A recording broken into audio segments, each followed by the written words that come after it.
Death or alive লেখিকা প্রিয়াঙ্কা হাওলাদার পর্ব ১৬। রাজপ্রাসাদ। অপরাহ্নের স্নিগ্ধ আলোয় মোড়া দিগন্তব্যাপী বিস্তৃত রাজপ্রাসাদের অলিন্দ জুড়ে হঠাৎ যেন হুলস্থুলুস কাণ্ড শুরু হয়ে গেল। সভাসদ, সেনাপতি, দাসদাসীরা ছোটাছুটি করছে মহলের এক প্রান্ত থেকে আরেক প্রান্তে। রাজার সবাই ধ্বনিত হতে লাগলো একটিমাত্র নাম, ভাবিরানী এসে গেছেন। সোনালি আলোর রেশ ধরে রাজপ্রাসাদের রাজদ্বার দিয়ে প্রবেশ করেছেন এক রাজকীয় নারী। তার অলংকার যেন রোদ্দুরে মিশে সোনালি আগুন ছড়াচ্ছে। তার পায়ের নুপুরের শব্দ যেন রাজ্য জয়ের ঘণ্টার ধ্বনি। চারিদিকে শুধু তার প্রশংসা, সম্ভাষণ আর অভ্যর্থনার ছটাই ভেসে যাচ্ছে রাজপ্রাসাদ। আর এই সময়েই প্রাসাদের এক নির্জন কক্ষে জানালার পাশে চুপচাপ বসে আছে অর্ষা। তার চোখে নেই কৌতূহল, নেই কোনো উৎসাহ। বাইরের কোলাহল যেন তার অন্তর্লোকে কোনো স্পর্শই রাখে না। সে কেবল জানালার ফাঁক গলে দেখা সূর্যের শেষ আলোয় ডুবে থাকা মহলের দিকে তাকিয়ে থাকে। হঠাৎ তার ভাবনার মাঝখানে পর্দা সরিয়ে এক দাসী প্রবেশ করে। অর্ষা মেমসাহেবা, আপনাকে ডাকা হয়েছে। দাসীটি কাপা গলায় বলে। অর্ষা ধীরে চোখ ফেরায়, ঠোঁট নেড়ে প্রশ্ন ছড়ে, কে ডাকছে আমায়? দাসী কিছুটা ইতস্তত করে উত্তর দেয়, এই রাজ্যের ভাবিরানী, মানে বাদশাহ ওয়াসফান কায়েস্তের ফিয়ান্সে, তিনি এসেছেন কিছুক্ষণ আগেই। শুনেছি আপনাকে এক নজর দেখতে চান। এক মুহূর্তের জন্য সময় থমকে গেল। ভাবিরানী, ওয়াসফানের ফিয়ান্সে, শব্দগুলো কাটার মতো বিঁধে গেল অর্ষার মনে। কিন্তু কেন বিঁধল তা তার জানা নেই। তার বুকের গভীরতম কুঠুরিতে যেন হঠাৎ চাপ পড়ে গেল। চোখের পলকে কত চিত্র ভেসে উঠল। ওয়াসফানের মুখ, তার জোর করে কিস করার মুহূর্তগুলো। সে মনে মনে ভাবতে থাকে, নির্লজ্জ বেহায়া লোক। নিজের কিছুদিন পর বিয়ে হবে, নিজের ফিয়ান্সে আছে, তবু অন্য একটা মেয়েকে জোর জবরদস্তি করে কিস করে। দুশ্চরিত্র। এরপর শুধু কোনোদিন আমার কাছে আসলে সেদিন বোঝাবো অনেক সহ্য করেছি, আর না। এরপর আবার দাসীটাকে সে ফিসফিস করে বলে উঠল, আমাকে দেখার মতো কি আছে তার? আমার কি এমন রূপ, কি এমন গুরুত্ব? দাসীটি নিচু কণ্ঠে জবাব দেয়, সেটা তো আমি জানি না মেম সাহেবা। তবে তিনি খুব স্পষ্টভাবে বললেন, অর্ষাকে নিয়ে এসো, আমি তাকে নিজে দেখতে চাই, তাই আমি এসেছি। অর্ষা চুপ করে থাকে, মনের ভেতর তোলপাড় শুরু হয়। কে এই মেয়ে? কেন সে অর্ষাকে দেখতে চায়? ওয়াসফান কি সত্যিই তাকে ভালোবাসে? জানালার ফাঁক গলে তখনও আলো এসে পড়ছে তার মুখে, কিন্তু তার চোখের সামনে ছায়া নেমে এসেছে এক অজানা কাঁপুনি তার সারা শরীর জুড়ে। দাসী আবারও ভয়ে বলে ওঠে, চলবেন না মেম সাহেবা। অর্ষা ধীরে উঠে দাঁড়ায়, ঠোঁট কামড়ে বলে, চলো দেখা যাক এই ভাবি রানীকে। অর্ষার পায়ের শব্দ নিঃশব্দে ভেসে যাচ্ছে রাজপ্রাসাদের লম্বা মার্বেলের করিডোরে। হাঁটতে হাঁটতে সে এসে দাঁড়ায় সেই কক্ষটির সামনে যেখানে রাখা হয়েছে রানীকে। দরজার গায়ে হাত রাখতে একটা শীতল শিহরণ বয়ে যায় তার শরীরে। ধীরে ধীরে ঠেলে দেয় দরজাটি। শব্দহীনভাবে ফাঁকা হয়ে যায় প্রবেশপথ। আর ঠিক তখনই তার দৃষ্টির সামনে উদ্ভাসিত হয় এক অপরূপ দৃশ্য। একটি তরুণী যেন চাঁদের নির্মম আলো থেকে গড়া। তার লম্বা রূপালি চুল নেমে এসেছে কোমর ছুঁয়ে, যেন রূপালী নদীর মতো তরঙ্গ তুলছে বাতাসে। গায়ে অদ্ভুত কারুকাজে বোনা নীলাভ রঙের একটি পোশাক, যেন নীল পদ্মের পাপড়ির মতো নরম। চোখ দুটো বড় দীপ্তিময়, সেই চোখে যেন লুকিয়ে আছে আকাশের বিশুদ্ধতা। অর্ষা এক পা দুপা করে ভেতরে ঢুকতেই তরুণী হেসে বলে ওঠে, হাই, তুমি তো সেই মানবকন্যা, তাই না, যাকে ওয়াসফান মানবরাজ্য থেকে নিয়ে এসেছে? অর্ষা থমকে যায়, বিস্ময়, কৌতূহল আর একরাশ ভয় একসাথে খেলে যায় তার চোখে মুখে। মেয়েটির কণ্ঠে ছিল বন্ধুত্বের উষ্ণতা, কিন্তু অর্ষার মনে তখন ঝড়। ওয়াসফান আর এই অপরূপা। মেয়েটি আবার বলে, তোমাকে দেখার আমার অনেক ইচ্ছে ছিল। যেদিন শুনেছিলাম সেদিন থেকেই মনে হচ্ছিল একবার তোমার সাথে দেখা হলে কত কথা বলবো। এতদিন শুধু শুনেছি মানবকন্যারা কেমন, আজ তোমায় দেখে বোঝা যাচ্ছে গল্পগুলো মিথ্যে নয়। অর্ষা নির্বাক। মেয়েটি আরও এগিয়ে আসে, তার ঠোঁটে এক কোমল হাসি। আচ্ছা, আমি তো তোমার সঙ্গে ঠিকঠাক পরিচয় করিনি। সে একবার মাথা নিচু করে বিনয়ী ভঙ্গিতে বলে, আমি এলিনা, প্রিন্সেস এলিনা, এই রাজ্যের হবু রানী। এবং একটি ছোট্ট থেমে নেয় সে। এরপর স্বচ্ছ অথচ ধীর কণ্ঠে বলে, ওয়াসফানের ফিয়ন্সে। এই কথাটা যেন বিদ্যুতের মতো আঘাত আনে অর্ষার বুকে। মুহূর্তেই তার মুখের রং ফ্যাকাশে হয়ে আসে, হৃদয়ের গভীরে কেমন এক খচখচে চিনচিনে যন্ত্রণা ছড়িয়ে পড়ে, যেন কেউ অদৃশ্য শীতল হাত দিয়ে তার বুকের মাঝখানে কিছু একটা টেনে ধরছে। কিন্তু অদ্ভুত অদ্ভুত অনুভূতির কারণ অর্ষা বুঝতে পারছে না এটা কি শুধুই ওয়াসফান তাকে ঠিক করেছে সেই রাত থেকেই হচ্ছে নাকি অন্য কিছু। এরপর আবার নিজেই ভাবে, না না, অন্য আর কি হবে। আমার তো শুধু রাগ হচ্ছে কারণ ওই নির্লজ্জ চরিত্রহীন ব্যক্তি আমায় ছুঁয়েছে। সে একটা মেয়েকে ঠকিয়েছে, এটাই আমার অদ্ভুত লাগার কারণ, আর কিছুই না। এদিকে এলিনা অনায়াসে বলে চলে, আমি এখানে এসেছি দুটো কারণে, প্রথমটা তোমার সাথে দেখা করতে, আর দ্বিতীয় কারণটা। এলিনা কথাটা সম্পূর্ণ করার আগে একটা দাসী এসে বলে, প্রিন্সেস এলিনা আপনাকে ডাকছেন, সবাই ভোজন কক্ষে উপস্থিত, শুধুমাত্র আপনার জন্য অপেক্ষা করছেন। এলিনার পাশে তখন দাঁড়িয়ে ছিল তার পার্সোনাল দাসী মালালা। মালালা যেন কেন এক অদৃশ্য আগুনে জ্বলছিল। বর্ষার দিকে তাকিয়ে তার মনে মনে সন্দেহ, এই মানবকন্যা আবার না আমাদের বাদশাকে কেড়ে নিয়ে প্রিন্সেসের জীবনটাকে উল্টে দেয়। হঠাৎ এলিনা নিজেই বলে উঠল, চলো সবাই ভোজন কক্ষে চলি। অর্ষা কিছুটা সংকোচে বলল, আচ্ছা আপনারা যান, আমি বরং আমার কক্ষে যাই। তখনই এলিনা তার হাত ধরে নরম কিন্তু দৃঢ় কণ্ঠে বলল, না, এখন তুমি আমাদের সাথে যাবে, আমরা সবাই একসাথে ভোজন করব। এরপর এলিনা অর্ষার হাত ধরে টেনে নিয়ে ভোজন কক্ষের দিকে এগিয়ে যায়। কক্ষে ঢুকতে দেখা যায় সবাই ইতিমধ্যেই নিজ নিজ জায়গায় বসে গেছে। রাজকীয় আলোয় ঝলমল সেই বিশাল ভোজন কক্ষ যেন নীরব এক প্রতীক্ষার আবহে দাঁড়িয়ে। ওয়াসফান বসে আছে তার নির্দিষ্ট চেয়ারে। অর্ষা তার দিকে এক ঝলক তাকাতেই ওয়াসফানের দৃষ্টিও গিয়ে পড়ে তার চোখে। দুজনের চোখ মিলিত হয়, কিন্তু সেই চোখে আজ আর আগের সেই ভীতি বা লজ্জা নেই। অর্ষার চোখে এখন শুধু রাগ আর চাপা ক্ষোভ। তাদের দৃষ্টি যেন এক নীরব যুদ্ধ। অর্ষা তৎক্ষণাৎ চোখ সরিয়ে নেয়। ওয়াসফান মুহূর্তের ভেতরে প্রশ্ন জাগায়, এর আবার কি হলো, এমন ব্যবহার কেন? ঠিক তখনই এলিনা ওয়াসফানের পাশের চেয়ারে গিয়ে বসে। তারপর অর্ষাকে উদ্দেশ্য করে বলে, তুমি এসো, আজ আমরা একসাথে খাবো। অর্ষা নিজের রাগ নিজের ভেতরে চেপে রেখে ধীরে ধীরে সামনে এগিয়ে গিয়ে একপাশে বসে পড়ে। এরপর খাবার পরিবেশন শুরু হয়। ভোজন পর্ব চলতে থাকে, কিন্তু পুরো সময় জুড়ে অর্ষা একবারের জন্য ওয়াসফানের দিকে তাকায় না। ওয়াসফান বারবার তাকায়, চুপি চুপি তার প্রতিক্রিয়া খোঁজে। তবু অর্ষা নীরব, কঠিন, তার চোখে কোনো দৃষ্টি নেই, কেবল অনাহুত এক দূরত্ব। আজকের অর্ষা যেন ওয়াসফানের কাছে একদম অচেনা। এই কয়েকদিনে সেটা তো বুঝে গেছে এই মেয়েকে কিভাবে জব্দ করতে হয়, কিভাবে তার ঝগড়ুটেপনা ছুটাতে হয়। আর কদিনে যেন সে আরও বেশি আকর্ষণ কি করছে, কিন্তু আজ এক অন্যরকম অর্ষাকে দেখছে সে। সে ভেবেছিল অর্ষার ঠোঁটের মতো করে তারপরও শরীরটাকেও নিজের অধিকার বসিয়ে জিতে নেবে, আর হয়তো সেখানেই তার আকর্ষণ শেষ হয়ে যাবে। কিন্তু না, অর্ষার শরীরের প্রতি শুধু না তার হাসি, কথা বলা, রাগলে রাগী চোখ, চুলের ঘ্রাণ, সব কিছুর প্রতি কেমন যেন তার আকর্ষণ দিনে দিনে বাড়ছে। আর এটার কারণ সে নিজেও বুঝে উঠতে পারে না। সেভাবে একবার কি তাকে নিজের করে পাওয়া হয়ে গেলে এই আকর্ষণ কেটে যাবে?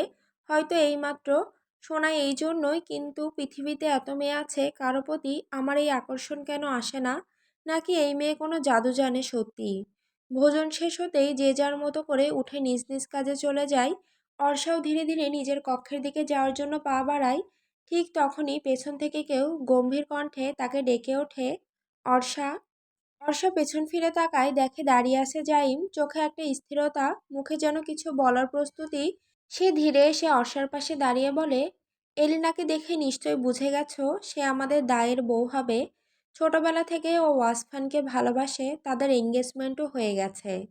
একটু থেমে জাইম গভীর চোখে অর্ষার দিকে তাকিয়ে আবার বলে, আশা করি আমি কি বলতে চাইছি সেটা তুমি ঠিকঠাক বুঝে গেছো, কারণ আমার মতে তুমি একজন অনেক বুদ্ধিমতী মেয়ে। তার কথাগুলো ছিল নরম, কিন্তু ভেতরে ছিল সুস্পষ্ট এক ইঙ্গিত, একটা নীরব হুমকি, কিংবা একটা সতর্ক সংকেত। জাইমের কথাগুলো শোনার পর অর্ষা এক মুহূর্ত চুপ করে থাকে, তারপর মাথা উঁচু করে শান্ত অথচ ধীর কণ্ঠে বলে ওঠে, আমাকে এসব বলার দরকার নেই জাইম, আমি জানি কোথায় কতটুকু কি করতে হয়। তার চোখে ছিল আত্মবিশ্বাসের এক শীতল দীপ্তি। কোনো উত্তেজনা ছিল না, ছিল কেবল সংযত রাগ আর নিজের আত্মমর্যাদা। তাদের কথার মাঝখানেই হঠাৎ সেখানে এসে উপস্থিত হয় এলিনা। সে এগিয়ে এসে জাইমের পাশে দাঁড়ায়, মুখে হালকা হাসি, কিন্তু চোখে যেন এক অনুচ্চারিত কষ্টের রেখা। কিরে জাইম, এত গল্প করছিস কার সঙ্গে? আমাকে তো ডাকেই না আর। এখন বুঝি তুই নতুন বন্ধু পেয়ে গেছিস? আমি কিন্তু তোর ছোটবেলার বন্ধু, এটা ভুলিস না। বন্ধু পেয়ে গেছিস, ঠিক আছে, আমাকেও মনে রাখিস প্লিজ। তার কণ্ঠে মিশেছিল অভিমান আর একরাশ মিষ্টি অভিপ্রায়। জ্যাম এক মুহূর্ত চুপ করে থেকে হালকা হাসলো, তারপর নিচু স্বরে বলল, তোমাকে তো চাইলেও ভোলানো যায় না এলিনা। তুমি আমার ছোটবেলার সঙ্গী, আমার সবকিছু জানার একজন। তোমার জায়গা কেউ নিতে পারবে না। তার কণ্ঠে ছিল আন্তরিকতা, কিন্তু অর্ষা যেন সেখানে আরেকটি ভিন্ন স্তরের কিছু অনুভব করলো, এক ধরনের গোপন দ্বন্দ্ব বা টানাপোড়েন। এরপর জাইম একটু থেমে মুচকি এসে বলে ওঠে, তুমি তো আমার বেস্ট ফ্রেন্ড এলিনা, তোমাকে কি ভোলানো যায়? এলিনা কিছু না বলে মাথা নিচু করে হালকা হাসলো। তাদের কথোপকথনের মাঝেই হঠাৎ সেখানকার পরিবেশ খানিক থমকে যায়। ওয়াসফান এসে উপস্থিত হয়। তার আগমন যেন মুহূর্তেই নীরবতা নামিয়ে আনে চারপাশে। তাকে দেখেই এলিনা উজ্জ্বল মুখে এগিয়ে গিয়ে এক হাতে তার বাহু জড়িয়ে ধরে বলে, চলো, আমায় একটু এগিয়ে দিয়ে এসো না। আমার এখন ফেরার সময় হয়ে গেছে। এই দৃশ্যটা যেন উপস্থিত একজনের মনে গভীর কিছু নাড়া দিয়ে গেল। মনে হলো কোথায় যেন কিছু একটা ছটফট করছে, অথচ ধরা দিচ্ছে না। বারবার এমন হচ্ছে কেন? কেন এমন অনুভব সে বুঝে উঠতে পারছে না। ওয়াসফা নিজের চিরচেনা গম্ভীরতা বজায় রেখে ছোট্ট করে বলে, চলো। তারপর তারা একসঙ্গে সামনের দিকে পা বাড়ায়। কিন্তু কয়েক কদম যাওয়ার পর হঠাৎ ওয়াসফান থেমে পেছন ঘুরে তাকায়। তার চোখ সরাসরি খোঁজে অর্ষাকে। সে দেখে অর্ষা এখনো তার দিকে একবারও তাকাচ্ছে না। কোনো চোখের যোগাযোগ নেই, কোনো ভাষাহীন অভিমানের চিহ্ন নয়। কিন্তু জাইমের সাথে ঠিকই সে হাসি মুখে কথা বলছে। তার ঠোঁটে হালকা হাসি, কথাগুলো স্বাভাবিক। এই দৃশ্যটা ওয়াসফানের মনে অজানা এক ঈর্ষার স্রোত বইয়ে দেয়। এক ধরনের খসখসে ক্ষোভ যেন বুকের গভীরে নেমে আসে।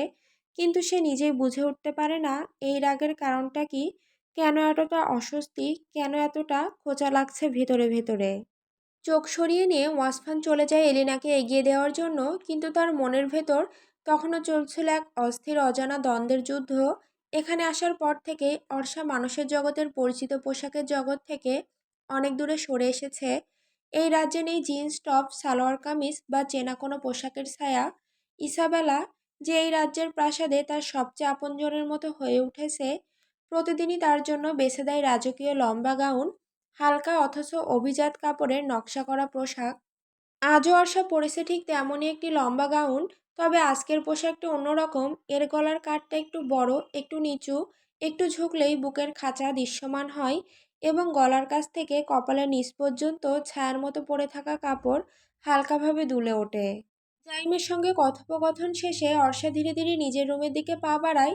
তবে সেদিন তার চলার গতি যেন একটু ভারসাম্যহীন ছিল, অথবা পোশাকের ভারেই কি যেন এক টান তৈরি হয় পায়ের কাছে। হঠাৎই পা হড়কে পড়ে যেতে নিলেই সে সামনের দিকে ঢলে পড়ে। কিন্তু ঠিক তখনই জাইম ক্ষিপ্ত গতিতে এগিয়ে এসে তাকে ধরে ফেলে। এক হাতে কোমর, আর এক হাতে সামনের অংশে তাকে সামলাতে গিয়ে তার হাত আচমকাই পড়ে অর্ষার বুকে। পোশাকের ঢিলে ঢালা গলা সামান্য নেমে গিয়ে সেই মুহূর্তেই অর্ষার বুকের খাঁচায় স্পষ্ট হয়ে দেখা যায়। মুহূর্তটা ছিল খুব ক্ষণিকের, কিন্তু ভেতরে যেন সময়টা থমকে দাঁড়ায়। অর্ষার চোখ বিস্ফোরিত, তার মুখে বিস্ময় আর অস্বস্তির স্পষ্ট ছাপ। জাইমও হতভম্ব, কিন্তু পরক্ষণেই নিজের হাত সরিয়ে নেয়। মুখ নিচু করে কিছু না বলে দাঁড়িয়ে থাকে। অর্ষা ধীরে নিজেকে সামলে নেয়, পোশাক ঠিক করে নেয়। তার ভেতরে তখন অজানা এক অস্থিরতা, এক অনুভূতির ভার। ঠিক সেই মুহূর্তেই যখন অর্ষা জাইমের বাহুতে থমকে দাঁড়িয়ে, চোখে বিস্ময় আর লজ্জার অস্থির ছাপ, ঠিক তখনই দূর থেকে এসে দাঁড়ায় একজন। আর সেই একজন ছিল ওয়াসফান। প্রাসাদের করিডোরের ছায়া মারিয়ে সে এসে থেমে দাঁড়ায় সেই দৃশ্যের সামনে। তার চোখে পড়ে অর্ষার ঢিলে গলার পোশাক কিছুটা সরে গিয়ে বুকের অংশটা স্পষ্ট হয়ে উঠেছে, আর জাইমের হাত স্পর্শ করছে সেই জায়গাটা। চারপাশে ছড়িয়ে থাকা কয়েকজন পুরুষ জিনও চুপি চুপি তাকিয়েছিল ঠিক সেই দিকেই। এই দৃশ্যটাই যেন ওয়াসফানের ভেতরের সমস্ত সংযমকে মুহূর্তে ভেঙে চুরমার করে দেয়। তার চোখের লাল মণিগুলো হঠাৎ জ্বলতে জ্বলতে সোনালি রঙে রূপান্তরিত হয়ে ওঠে। সেই চোখ যেন আগুনের শিখা ছুড়ে দিচ্ছে চারদিকে। মুখ ফাটিয়ে সে এক গর্জনে ফেটে পড়ে, এক হুঙ্কার যা যেন পুরো প্রাসাদ কাঁপিয়ে দেয়। ওয়াসফান যেন মুহূর্তেই রূপ নেয় আগ্ন এক অগ্নিদেবতার। কোনো কিছু বলার বা বোঝার সুযোগ না দিয়ে সে সোজা এগিয়ে আসে অর্ষার দিকে। তার চোখে ছিল দাউ দাউ আগুন, চোয়াল শক্ত, নিঃশ্বাস প্রলয়ের মতো ভারী। সে অর্ষার হাত এক ঝাঁকুনিতে ধরে ফেলে। অর্ষা কিছু বোঝার আগেই সে টেনে নিতে থাকে তাকে করিডোর ধরে উপরের দিকের ঘরের দিকে। চারপাশে সবাই হতচকিত, কিন্তু কেউ কিছু বলার সাহস পায় না। ওয়াসফান কারো কথা শোনার অবকাশ রাখে না। তার হাতে ধরা অর্ষার যন্ত্রণায় মুখটা সামান্য কুঁচকে ফেললেও কিছু বলতে পারে না, কারণ সে স্পষ্ট বুঝে গেছে এই মুহূর্তে ওয়াসফান ঠিক সেই রূপে আছে যেখানে সে কেবল ছিঁড়ে ফেলার মতো ক্ষিপ্ত, হিংস্র আর নিয়ন্ত্রণহীন। উপরের ঘরে পৌঁছেই ওয়াসফান সজোরে দরজাটা বন্ধ করে দেয়। ধপ করে সেই দরজার শব্দ পুরো প্রাসাদে গর্জে ওঠে। ঘরের ভেতরে পড়ে থাকায় শুধু নিস্তব্ধতা, এক অস্থির নিঃশ্বাসের ভার, আর অর্ষার বুক ধুকপুক শব্দে কাঁপতে থাকে নিঃসঙ্গতা। এই আতঙ্ক, অধিকার আর আগুনের সংমিশ্রণ। দরজাটা বন্ধ হতেই ঘরের ভিতর ভারী নীরবতা নেমে আসে। ওয়াসফানের চোখে তখনও আগুন, শ্বাস জুড়ে জ্বালা। সে একটু সময় নষ্ট না করে অর্ষাকে সামনে টেনে এনে দাঁড় করায়। তারপর হঠাৎ চপাত এক ভয়ঙ্কর থাপ্পড় এসে পড়ে অর্ষার গালে। ঘটনাটা এত দ্রুত ঘটে যে অর্ষা কিছু বুঝে ওঠার আগেই মাথা কেঁপে ওঠে। চোখে জল এসে পড়ে না, তবু ভেতরের শক এত গভীর যে সে কিছুক্ষণ বোবা দৃষ্টিতে তাকিয়ে থাকে। আজ তার চোখে এমনিই ছিল অভিমান, ক্ষোভ আর বিষণ্ণতা, আর সেই ক্ষোভ যেন মুহূর্তেই দ্বিগুণ হয়ে ওঠে। সে কিছু বলতে যাবে, হালকা কাঁপতে থাকা ঠোঁট খুলে কথা শুরু করতে চায়। ঠিক তখনই আরেকটি চড়, এবার আরও জোরে, আরও হিংস্র। অর্ষা সোজা ছিটকে পড়ে মাটিতে, ঠোঁট কেটে রক্ত ঝরতে থাকে। রক্তলাল হয়ে মুছে দেয় তার নরম ঠোঁটের কোণাগুলি। চোখে অন্ধকার নামতে থাকে, মাথাটা ঘুরে যায়। মাটির ঠান্ডা ছোঁয়ায় তার হৃদয়ে এক ধরনের অসহায়তা ছড়িয়ে পড়ে। কিন্তু এখানেই থেমে থাকে না সেই ক্রোধ। ওয়াসফান আবারও জ্বলে ওঠে। সে নিচু হয়ে অর্ষাকে মাটি থেকে তুলে নেয়, তার গলা চেপে ধরে এতটাই জোরে যে অর্ষার নিঃশ্বাস নিতে কষ্ট হয়। চোখে রক্তিম জ্বালা, মুখে বিকৃত ক্রোধ নিয়ে সে গর্জে ওঠে, অনেক শক্ত নিজেকে, তাই না? বিলিয়ে দিচ্ছিস শরীর, দেখাতে চাস না পরপুরুষকে নিজের এই শরীরটা? অনেক মজা হয়তো নিজের বুক দেখিয়ে সবাইকে তাকাতে দেখলে। তার কণ্ঠে ছিল শুধু হিংস্রতা নয়, ছিল একরাশ পুঞ্জীভূত ঈর্ষা, দগ্ধ অভিমান, আর নিজের ভেতরের অদ্ভুত আকর্ষণকে বোঝাতে না পারার এক ভয়ঙ্কর অভিমানী ঘৃণা। অর্ষা তখনও অসাড়, নিঃশ্বাসের জন্য হাঁপাচ্ছে, আর চোখে জমা হচ্ছে না বলা হাজারো প্রশ্ন, ঘৃণা আর আত্মসম্মানের রক্তাক্ত টুকরো। এই ভয়াবহ বিস্ফোরণময় মুহূর্তে ঘরের দেয়ালের মতো নিস্তব্ধ হয়ে, ঘরের বাতাসটা ভারী হয়ে উঠেছে। ওয়াসফানের চোখে এখন আগুনের লাল আভা, ওর মুখের চোয়াল শক্ত, নাকের পাখা ফুলে উঠছে রাগে আর অধিকার বোধে, যেন কোনো ক্ষুধার্ত বাঘ তার শিকারের চারপাশে ঘুরছে। সে গর্জে উঠে বলতে থাকে, পরপুরুষের ছোঁয়া নিতে তোর এত ভালো লাগে? তার কণ্ঠটা গম্ভীর, নিচু, কিন্তু যেন বিষ ছড়িয়ে দেয় বাতাসে। অর্ষা বলেই বুকের কাছে তার শক্ত বাহু দিয়ে অর্ষার জামা চেপে ধরে। চোখের সামনে চোখ, নিঃশ্বাসে নিঃশ্বাস লড়ছে। ওয়াসফান মুখটা কাছে এনে ফিসফিস করে বলে, তুই চাস তোর দুনিয়ায় ফিরতে? ঠিক আছে, আমি তোকে ফিরিয়ে দেব। শুধু একটা রাত, একটা রাত মাত্র আমায় দে। আজ রাতটা আমায় দিবি অর্ষা, তাহলে কাল তোকে তোর দুনিয়ায় ফিরিয়ে দিয়ে আসবো। তুই মুক্ত, শুধু এই এক রাতের বিনিময়ে। তার ঠোঁটের কোণে হাসি, কিন্তু সেটা প্রেমের নয়, নোংরা মালিকানার বিকৃত কামনার। এই অবধি সব সহ্য করেছিল অর্ষা। শরীরের গায়ে ক্ষত হয়েছিল, মনে অপমানের আগুন জ্বলছিল, চোখের নিচে অঘুম জেগেছিল। কিন্তু এই কথা, এই প্রস্তাব, এ যেন তার অস্তিত্বের উপর বিষ ঢেলে দেওয়া। তার শরীরটা এক মুহূর্তে কেঁপে ওঠে, কিন্তু সেটা ভয়ের নয়, বিদ্রোহের। চোখের তারায় আগুন জ্বলে ওঠে। সে ধীরে ধীরে ওয়াসফানের দিকে তাকায়। চোখে ভয় নেই, আছে জ্বলে ওঠা এক দাহ, ঘৃণার দাহ।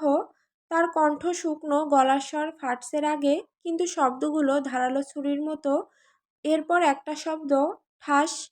আকাশ ফেটে গর্জে ওঠে যেন অর্ষার থাপ্পড়ের শব্দে।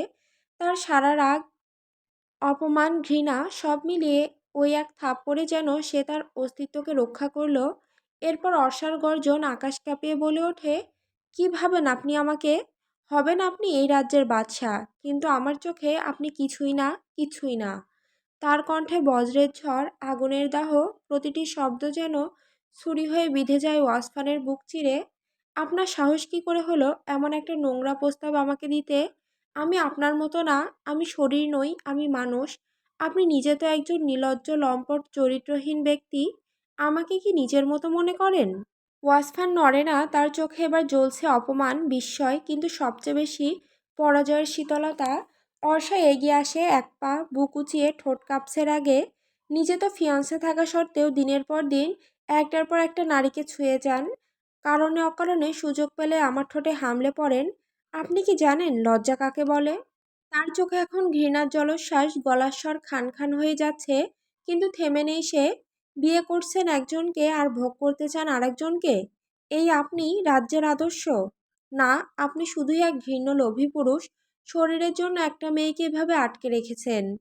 অর্ষার গর্জন থেমে যায়, ঘরটিতে নেমে আসে এক মুহূর্তে নিঃশব্দ ধ্বনি। তবে সেই নীরবতা ছিল না শান্তির, বরং এক আগ্নেয়গিরির অস্থির পরীক্ষা।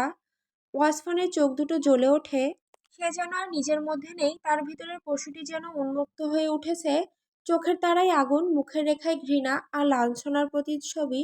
হঠাৎই সে দপ করে অর্ষার হাতটা চেপে ধরে। আচমকা অর্ষা বুঝে ওঠার আগেই তার বাহুটা পেছনে ঘুরিয়ে দেয় ভয়ঙ্কর এক মোচড়। আহ! একটানা আর্তনাদ করে ওঠে অর্ষা। একটা বিকট শব্দ, হাড় ভাঙার কর্মর শব্দ ঘর জুড়ে ছড়িয়ে পড়ে। তারপরেই ব্যথার তীব্রতায় জ্ঞান প্রায় হারিয়ে ফেলার মতো অবস্থা। অর্ষার কণ্ঠ ফেটে যায় যন্ত্রণায়। সে এত জোরে চিৎকার করে যে প্রাসাদের দেয়াল কেঁপে ওঠে। ওয়াসফার সেই চিৎকারে স্থির হয়ে যায়। সেই মুহূর্তে সেই চিৎকার যেন তাকে কাঁপিয়ে দেয় ভেতর থেকে। হঠাৎ যেন একটা আয়না ভেঙে পড়ে তার সামনে। এই মেয়েটি তো কখনো এমন করে চিৎকার করে না। সে বুঝে যায় হাতের করুণ অবস্থা করে ফেলেছে সে, হিতাহিত জ্ঞান হারিয়ে। সে হাতটা ছেড়ে দেয়, অর্ষা ধপ করে মাটিতে পড়ে যায়। সে কাঁপছে, কাতরাচ্ছে, বাম হাতটা বুকের কাছে চেপে ধরে ব্যথায় কুঁকড়ে যাচ্ছে। চোখে জল, মুখে ফ্যাকাশে ছায়া। সে যেন হাহাকার করছে নিজের অস্তিত্বের জন্য। ওয়াসফান দাঁড়িয়ে থাকে, নিঃশ্বাস বন্ধ। তার বুকের ভেতরে যেন কেউ ছুরি চালিয়ে দিচ্ছে। তার ভেতরটা এক অজানা যন্ত্রণায় মোচড় দিয়ে উঠছে। সে চাই গিয়ে অর্ষাকে জড়িয়ে ধরতে, হাতটা ধরে বলতে, আমি দুঃখিত, কিন্তু সে পারে না। তার ভেতরের দানব অস্তিত্ব তাকে এটা করতে দেয় না। তবে সে চুপ করে দাঁড়িয়েও থাকতে পারে না। সে ধীরে ধীরে পেছন ঘুরে দরজা খুলে বাইরে বেরিয়ে যায়। বাইরে এসে নিঃশ্বাস নেয়, ভেতরটা যেন আগুনে দগ্ধ হচ্ছে। তার ঠোঁট ফাটছে, চোখ লাল, কিন্তু এখনও ঠোঁট শক্ত করে চেপে রেখেছে সে। তারপর রাজ্যের প্রধান চিকিৎসককে আদেশ দেয়, তাকে দেখে যাও এখনই। চিকিৎসক কিছু না বুঝে দৌড়ে যায় অর্ষার ঘরের দিকে। ওয়াসফান দাঁড়িয়ে থাকে সিঁড়ির কিনারায় একা। তার মনে শুধু বাজছে অর্ষার সেই আর্তনাদ। আহ! সেই চিৎকার এখন তার বুকের ভেতর প্রতিধ্বনি তুলছে, যেন নিজের হাতেই নিজেকে ছিন্ন ভিন্ন করে ফেলেছে। আর ঘরের ভেতর একটি ভাঙা মেয়ে পড়ে আছে মাটিতে। ভাঙা হাত, ভাঙা বিশ্বাস, ভাঙা শরীর, তবু ভেতরে জ্বলছে তার অস্তিত্বের আগুন। চিকিৎসক অর্ষার হাতটা দেখে বুঝে যায় এটা ভেঙে গেছে। যে কোনো মতো একটা ব্যান্ডেজ করে ঘুমের ইঞ্জেকশন দিয়ে অর্ষাকে ঘুম পাড়িয়ে এরপর চলে যায়। নিচে গিয়ে ওয়াসফানকে বলে যায় মেয়েটার হাতটা বাজেভাবে ভেঙে গেছে, আর এটা প্রশিক্ষণ ডাক্তার ঠিক করতে পারবে। তার জন্য হাসপাতালে নিয়ে যেতে হবে। বা আপনার কাছে তো জাদুশক্তি আছে সব ব্যথা সারানোর, আপনি চাইলে নিজেই ঠিক করে দিতে পারেন। এতটুকু বলেই মাথা নিচু করে চলে যায়। রাতের আকাশটা যেন চাঁদ লুকানো, প্রাসাদের চারিদিক নিস্তব্ধ, যেন সমস্ত কিছুর নিঃশ্বাস থেমে আছে। অর্ষা গভীর ঘুমে। চিকিৎসকের দেওয়া ঘুমের ইঞ্জেকশনে এখনও তার শরীর অবচেতন। চেতনার স্তরে কেবল হালকা স্বপ্নের ঢেউ খেলে যাচ্ছে। কিন্তু হঠাৎ এক অজানা অনুভব তাকে ঘুমের গাঢ়তা থেকে টেনে তুলতে শুরু করে। কারো দৃষ্টি, কারো নিঃশ্বাস খুব কাছ থেকে এসে মিশছে তার গালের পাশে। একটা ছায়া তার মুখের উপর ঝুঁকে আছে। নরম নিঃশ্বাসের গতি তার চুলে লেগে গেছে।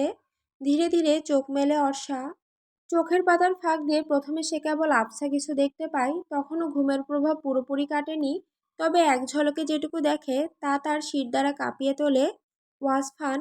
তার মুখটা খুব কাছে, চোখে এক ধরনের অনুভূত মুগ্ধতা, যেন কোনো অজানা আবেগ তাকে ঘুমন্ত অর্ষার দিকে টেনে এনেছে।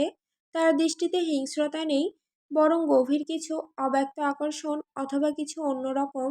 অর্ষা দম ফেলে, ভয় আর বিস্ময়ের মাঝে হঠাৎ তার চোখে দুপুরের স্মৃতি ভেসে ওঠে। সে নিজের হাতটা নাড়ায়, কিন্তু ব্যথা নেই। সে আবার নাড়ায়। না, সত্যিই কোনো ব্যথা নেই। সে যে হাত দুপুরে ভেঙে গিয়েছিল বলে মনে হয়েছিল, এখন সে একেবারেই স্বাভাবিক। কোনো ফোলা নেই, ব্যথার ছিটেফোঁটা নেই, যেন কিছুই ঘটেনি। কিন্তু এটা কিভাবে সম্ভব? আর এই বিভ্রান্তির মাঝেই হঠাৎ ওয়াসফান দুহাত বাড়িয়ে অর্ষার দুগালে আলতোভাবে ছুঁয়ে দেয়। তার কণ্ঠটা নিচু, নরম, কিন্তু অসহ্যভাবে তীক্ষ্ণ। আমি জানি না আমার অনুভবের উৎস কোথা থেকে আসে। এটা কি শুধুই আকর্ষণ, নাকি কিছু বেশি? আমি সত্যিই জানি না, কিন্তু আমি জানি আমি তোমায় চাই, একদিনের জন্য হলেও চাই। হয়তো তখন আমার ভেতরের এই যন্ত্রণা একটু কমবে। তার ঠোঁটে কষ্ট, চোখে তৃষ্ণা, কিন্তু এই অনুভবটা যতই আবেগময় হোক, অর্ষার হৃদয়ে তা শুধুই বিষ। সে সঙ্গে সঙ্গে উঠে বসে, তার চোখ জ্বলছে, নিঃশ্বাস ঘন, তার মুখে সাহস আর ক্ষোভ একসঙ্গে ফুটে ওঠে। সে সরে যায় ওয়াসফানের ছোঁয়া থেকে, তার তীব্র রুদ্ধ কণ্ঠ বলে, আজকের পর আপনি যদি আমাকে ছোঁয়ার চেষ্টাও করেন, তাহলে আমি শপথ করছি নিজেকে শেষ করে দেব। ওয়াসফান থমকে যায়, অর্ষা কাঁপতে কাঁপতে বলে যেতে থাকে, রোজ রোজ আপনার এই স্পর্শ, আমি তিলে তিলে মারা যাচ্ছি। আর না, আমি পুরোটা শেষ করব একবারে। আপনার লোভের খেলায় আমি আমার প্রাণ দিয়ে অবসান ঘটাবো। এক মুহূর্তে যেন ঘরের বাতাস জমে যায়। ওয়াসফান দাঁড়িয়ে থাকে পাথরের মতো, তার চোখে বিস্ময়, যন্ত্রণা। এমন কথা সে আশা করেনি। একসময় যে মেয়েটাকে নিজের হাতে মারতে চেয়েছিল, যাকে যন্ত্রণা দেওয়ার জন্য এখানে তুলে নিয়ে এসেছে, যাকে আঘাত করতে চেয়েছিল, আজ সেই মেয়েটার মুখে মৃত্যুর শপথ শুনে যেন তার নিজের বুক চিরে কিছু একটা ছিঁড়ে ফেলা হচ্ছে। কিছু বলতে গিয়েও সে চুপ করে যায়। তার চোখে এক মুহূর্তে তীব্র যন্ত্রণা ছায়া ফেলে। তারপর সে মাথা নিচু করে ধীরে ধীরে উঠে দাঁড়ায়। একটা ভাঙা শব্দে দরজাটা খোলে। ওয়াসফান বেরিয়ে যায় ঘর থেকে। আর অর্ষা, সে পড়ে থাকে বিছানার কোণে, নিজের বুকে হাত রেখে চোখের কোণে এক ফোঁটা জল গড়িয়ে পড়ে। ভেতরে জ্বলছে আত্মসম্মানের বিষাদ নিঃশ্বাস। তবু সে আজ নিজেকে হারায়নি।